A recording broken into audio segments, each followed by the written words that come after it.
আমাৰ ছাত্ৰ ছাত্ৰীসকলে প্ৰায় সকলো ছাবজেক্টত ছায়েন্স আৰ্টছৰ প্ৰায় সকলো ছাবজেক্টতে অল আছাম হায়েষ্ট নম্বৰ পাবলৈ সক্ষম হৈছে। মেথছত অল আছাম হায়েষ্ট পাবলৈ সক্ষম হৈছে, কেমেষ্ট্ৰিত হায়েষ্ট, ফিজিক্সত, ইংলিছত, ষ্টেটিষ্টিক্সত, ঠিক তেনেকৈ এন্থ্ৰপলজিত, ইকনমিক্স, এই সকলোবিলাক ছাবজেক্টত ছাত্ৰ ছাত্ৰীসকলে অল আছাম হায়েষ্ট নম্বৰ পাবলৈ সক্ষম হৈছে। গতিকে সেই ৰিজাল্টটোৱে এতিয়া আমি ক'ব পাৰিম। কিন্তু আগৰ যিটো পৰিৱেশ আছিল আৰু আজিৰ দিনৰ পৰিৱেশটোৰ মাজত ৰাতি দিন তফাত হৈছে, বহুত বেছি নিমাও আৰু সেমেকা পৰিৱেশ। কাৰণ আজিৰ দিনটোত আমাৰ কাৰণে এটা ডাঙৰ উৎসৱ হৈছিলে। কাৰণ 2023 চনতে চাওক আপুনি, একেলগে 19 জন ছাত্ৰ ছাত্ৰীয়ে স্থান লাভ কৰিছিলে, য'ত আমাৰ গোটেই ৰিজাল্ট শ্বীটখন, কাউন্সিলৰ ৰিজাল্ট শ্বীটখনত কেৱল ৰামানুজন হৈ আছিল। কি ছায়েন্সে হওক কিংবা আৰ্টছে হওক। অৱশ্যে কমাৰ্চৰ এইবাৰ আমাৰ প্ৰথম ফাইনেল দিছে, কিন্তু এতিয়ালৈকে আমি সম্পূৰ্ণ ৰিজাল্টটো পোৱা নাই। ঠিক তেনেকৈ 2020 চনতো 19 জন ছাত্ৰ ছাত্ৰীয়ে স্থান লাভ কৰিবলৈ সক্ষম হৈছিলে। 2015 চনৰ পৰা সকলো বৰ্ষতেই প্ৰথম স্থান আহি আছিল কেৱল ৰামানুজনলৈ, আৰু 2008 বৰ্ষৰ পৰা আৰম্ভ কৰি 2023 বৰ্ষৰ ভিতৰত 88 জন ছাত্ৰ ছাত্ৰীয়ে স্থান লাভ কৰিবলৈ সক্ষম হৈছিল।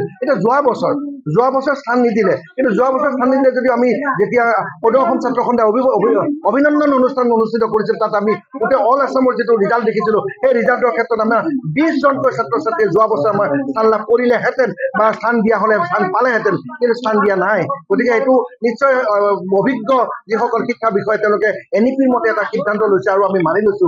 গতিকে এতিয়া সেই পৰিৱেশটো, আগৰ যিটো পৰিৱেশ নাই, সেই পৰিৱেশটোত এটা এনেকুৱা উৎসৱমুখৰ পৰিৱেশ হয়, যিটো উৎসৱমুখৰ পৰিৱেশত সকলোবোৰ ছাত্ৰ ছাত্ৰীয়ে এটা প্रण লয়, প্ৰতিজ্ঞাবদ্ধ হয় যে এইবাৰ মই যাম, মই অহাবাৰ আহিম, মই মালা পিন্ধিম, মই গামোচা পিন্ধিম, মই প্ৰচেছনত আগত থাকিম। তেনেকুৱা ধৰণৰ প্रण লোৱা যিটো আছিল বা গোটেই অসমত যিটো পৰিৱেশ হয়, ছাত্ৰ ছাত্ৰীসকলৰ যিটো প্ৰতিজ্ঞাবদ্ধ হয়, সেই পৰিৱেশটো কিন্তু এতিয়া নাই।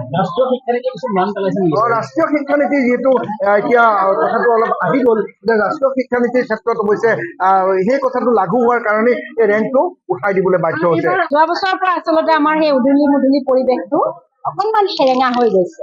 মন বিলাকো যেন কৰবাত সেমেকি উঠিছে আজিৰ দিনটোত। কাৰণ আমি 2008 চনৰ পৰা এই উৎসৱ পালন কৰি আহিছো, আৰু অকল উৎসৱেই নহয়, তাৰ পৰা অসমবাসীৰ লগতে আমাৰ সমূহ ছাত্ৰ ছাত্ৰী, শিক্ষাগুৰুসকলে অধিক প্ৰেৰণা পায়, শক্তি পায়, সাহস পায়, যাৰ জৰিয়তে আমি আকৌ পিছৰ বছৰটোক আকৌ শক্তি সাহসেৰে আগুৱাই লৈ যাব পাৰো, ছাত্ৰ ছাত্ৰীসকলৰ কাৰণে কাম কৰিব পাৰো।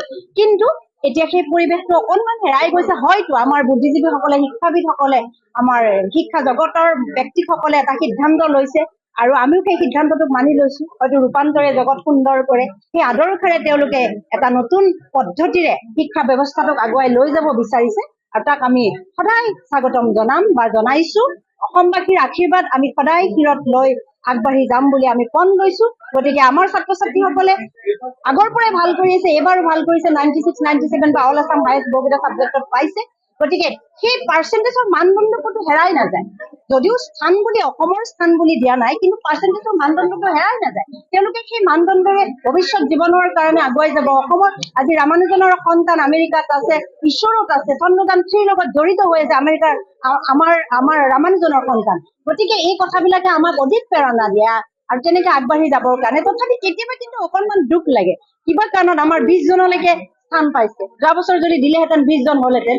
কৰবাত ৰামানুজনৰ কাৰণে স্থানৰ কথাখিনি অসমৰ ৰাইজে হেৰুৱালে নেকি, এই কথাটো কিন্তু আমাৰ মনলৈ প্ৰশ্ন আহে। গতিকে তেনেকুৱা ধৰণৰ কথা এটা থাকে, কিন্তু তথাপি ভাবো আমি এই নতুন চিন্তাৰে আগবাঢ়ি যাবই লাগিব। ছাত্ৰ ছাত্ৰীসকলক আমি তেনেকেই আগুৱাই লৈ যাবলৈ চেষ্টা কৰিম, অহোপুৰুষাৰ্থ কৰিম। একেই আছে। মূল্য কেতিয়াও হেৰাই নাযায়। মূল্যবোধৰ শিক্ষা, মূল্যবোধৰ জ্ঞান কেতিয়াও হেৰাই নাযায়। গতিকে 96%, 97% আগতে স্থান পাইছিলে, এতিয়া যেনিবা স্থান বুলি নিদি তেওঁলোকৰ পাৰ্চেণ্টেজটো দিছে, ৰিজাল্টটো দিছে, তাৰ মানদণ্ডটো কেতিয়াও কম হৈ নাযায়। আমি অল আছাম হায়েষ্ট এনে ৰিজাল্ট 100% ৰিজাল্ট, আৰু আমি অল আছাম হায়েষ্ট পাইছে বায়'লজিত পাইছে জিমলি দেৱীয়ে বায়'লজিত 100ৰ ভিতৰত 100 পাবলৈ সক্ষম হৈছে। কেমিষ্ট্ৰিত ঐশ্বৰ বৰুৱাই 99 পাইছে।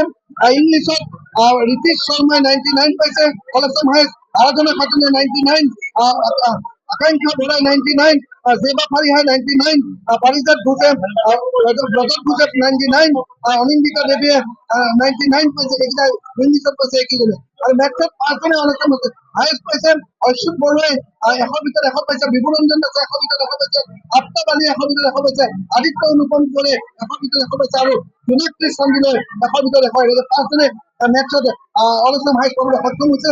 ফিজিক্সত আদিত্য অনুপম কোঁৱৰে 100 ভিতৰত 100 পাইছে, আৰু ৰীতম কলিতাই 100 ভিতৰত 100 পাবলৈ সক্ষম হৈছে। ইয়াৰে আদিত্য অনুপম কোঁৱৰে মেট্ৰিকত সোণাৰীৰ পৰা অল আছাম ছেকেণ্ড হৈছে, ছেকেণ্ড পজিশ্যন পাবলৈ সক্ষম হৈছে।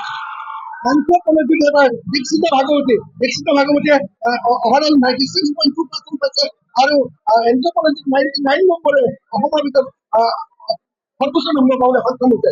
ইকনমিক্সত সুপৰ্ণা ভাৱালে 100 ভিতৰত 100 পাইছে। ইকনমিক্সত সুপৰ্ণা ভাৱালে। ষ্টেটিষ্টিক্সত তিনিজন ছাত্ৰ ছাত্ৰীয়ে অল আছাম হাইস্ট নম্বৰ পাবলৈ সক্ষম হৈছে। তাৰে 98 পাইছে ৰীতম কলিতাই, 98 পাইছে সন্তোষ কুমাৰ গুপ্তাই, 98 পাইছে, আৰু সমৃদ্ধি ৰাজখোৱাই 98 পাইছে। এই সমাজত তেনেকৈ আমি গোটেই ৰিজাল্টটো অহা নাই মাহত, কিন্তু মাত্ৰ সমাজত 17জন ছাত্ৰ ছাত্ৰী আছিলে, আৰু ভাল কৰিব বুলি মই আশা ৰাখিছোঁ।